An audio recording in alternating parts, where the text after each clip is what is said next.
Line 408, a male hand. On July 10th, the day John Shade wrote this, and perhaps at the very minute he started to use his 33rd index card for lines 406 to 416, Gradus was driving in a hired car from Geneva to Lex, where Odon was known to be resting. After completing his motion picture at the villa of an old American friend, Joseph S. Lavender, the name hails from the laundry, not from the laund. Our brilliant schemer had been told that Joe Lavender collected photographs of the artistic type called in French ombrioles. He had not been told what exactly these were and dismissed them mentally as, quote, lampshades and landscapes, end of quote. His cretinous plan was to present himself as the agent of a Strasbourg art dealer and then, over drinks with Lavender and his house guest, endeavor to pick up clues to the king's whereabouts. He did not reckon with the fact that Donald Odon, with his absolute sense of such things, would have immediately deduced from the way Gradus displayed his empty palm before shaking hands, or made a slight bow after every sip, and other tricks of demeanor, which Gradus himself did not notice in people but had acquired from them. That wherever he had been born, he had certainly lived for a considerable time in a low-class Zemblin environment and was therefore a spy or worse. Gradus was also unaware that the ombrioles Lavender collected, and I am sure Joe will not resent this indiscretion, combined exquisite beauty with highly indecent subject matter, nudities blending with fig trees, oversized ardors, softly shaded hinder cheeks, and also a dapple of female charms. From his Geneva hotel, Gradus had tried to get Lavender on the telephone, but was told he could not be reached before noon. By noon, Gradus was already underway and telephoned again, this time from Montreux. Lavender had been given the message and would Mr. de Grace drop in around tea time. He lunched in a lakeside cafe, went for a stroll, asked the price of a small crystal giraffe in a souvenir shop, bought a newspaper, read it on a bench, and presently drove on. In the vicinity of Lex, he lost his way among steep, tortuous lanes. Upon stopping above a vineyard at the rough entrance of an unfinished house, he was shown by the 3 index fingers of 3 masons the red roof of Lavender's villa high up in the ascending greenery on the opposite side of the road. He decided to leave the car and climb the stone steps of what looked like an easy shortcut. While he was trudging up the walled walk with his eye on the rabbit foot of a poplar which now hid the red roof at the top of the climb, now disclosed it, the sun found a weak spot among the rain clouds, and next moment a ragged blue hole in them grew a radiant rim. He felt the burden and the odor of his new brown suit bought in a Copenhagen store and already wrinkled. Puffing, consulting his wristwatch, and fanning himself with his trilby, also new, he reached at last the transverse continuation of the looping road he had left below. He crossed it, walked through a wicket and up a curving gravel path, and found himself in front of Lavender's villa.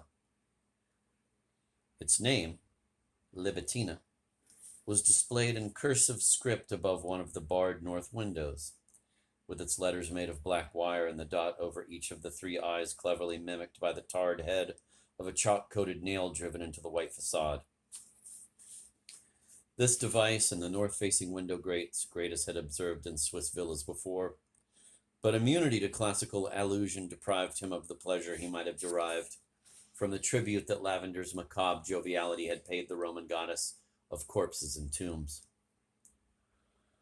From a corner casement came the sounds of a piano, a tumult of vigorous music, which for some odd reason, as he was to tell me later, suggested to him a possibility he had not considered, and caused his hand to fly to his hip pocket as he prepared to meet not Lavender and not Odon, but that gifted hymnist, Charles the Beloved.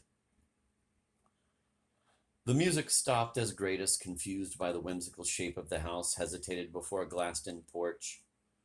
An elderly footman in green appeared from a green side door and led him to another entrance, with a show of carelessness not improved by laborious repetition.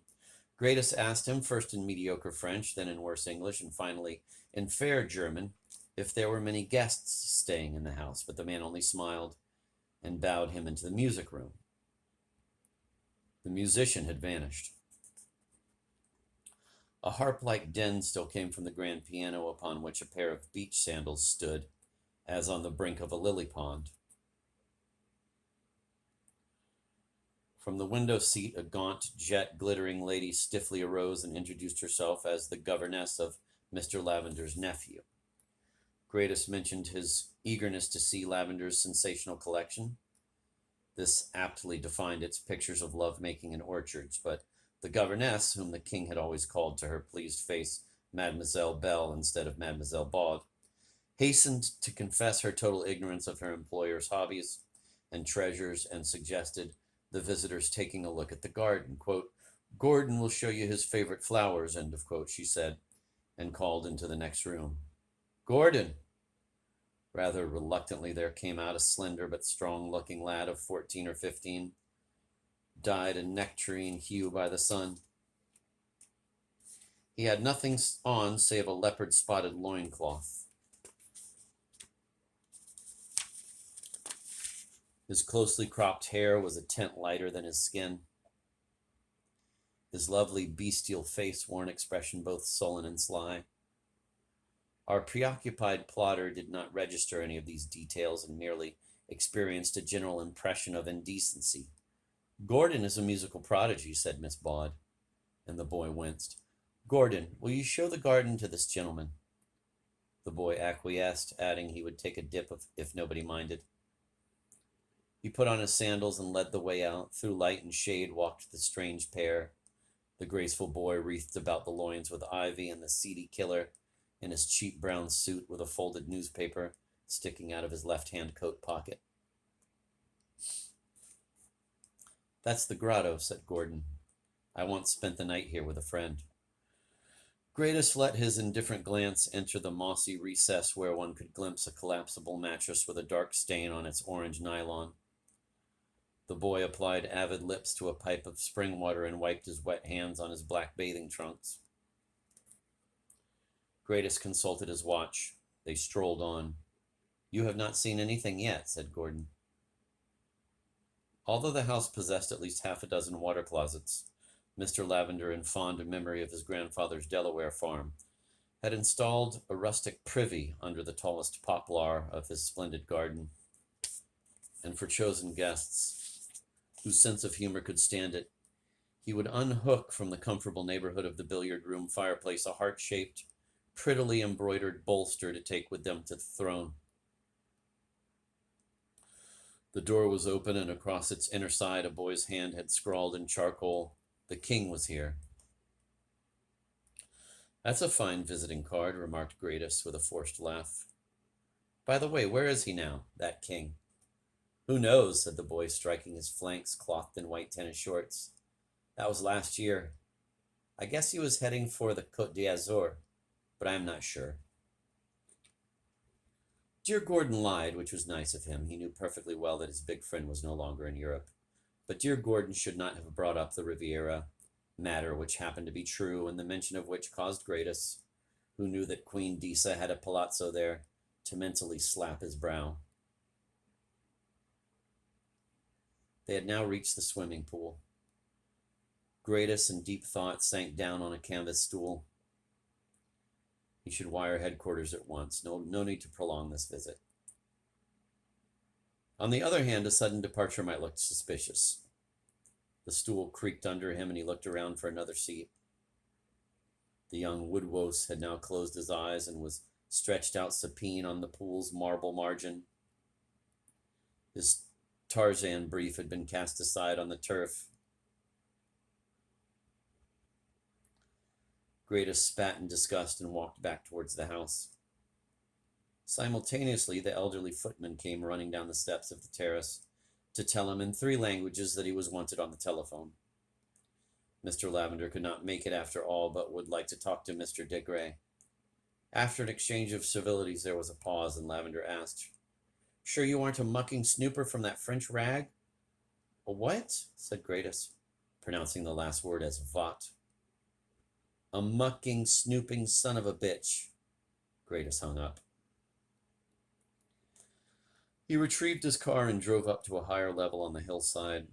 from the same road bay on a misty and luminous September day, with the diagonal of the first silver filament crossing the space between two balusters, the king had surveyed the twinkling ripples of Lake Geneva and had noted their antiphonal response.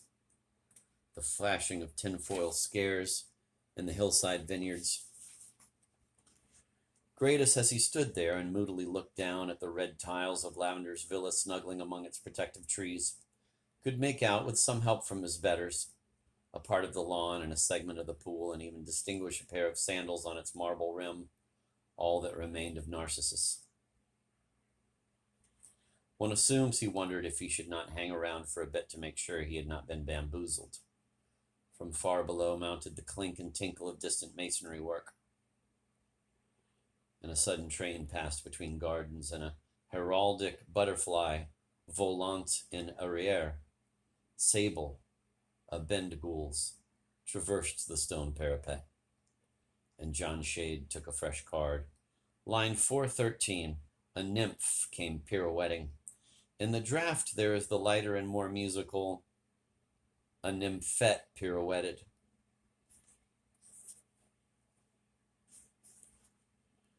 Lines 417 to 421, I went upstairs, etc. The draft yields an interesting variant. 417, I fled upstairs at the first quack of jazz and read a galley proof. Such verses as, see the blind beggar dance, the cripple sing, the sot a hero, lunatic a king, smack of their heartless age, then came your call. This is, of course, from Pope's Essay on Man.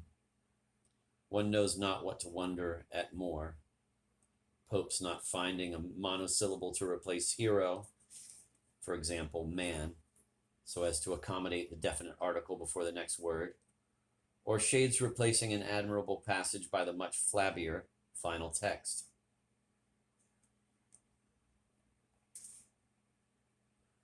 Or was he afraid of offending an authentic king? In pondering the near past, I have never been able to ascertain retrospectively if he really had, quote, guessed my secret, end of quote, as he once observed. See note to line 991. Line 426, just behind one oozy footstep, Frost. The reference is, of course, to Robert Frost, born 1874. The line displays one of those combinations of pun and metaphor at which our poet excels. In the temperature charts of poetry, high is low and low high, so that the degree at which perfect crystallization occurs is above that of tepid facility. This is what our modest poet says, in effect, respecting the atmosphere of his own fame.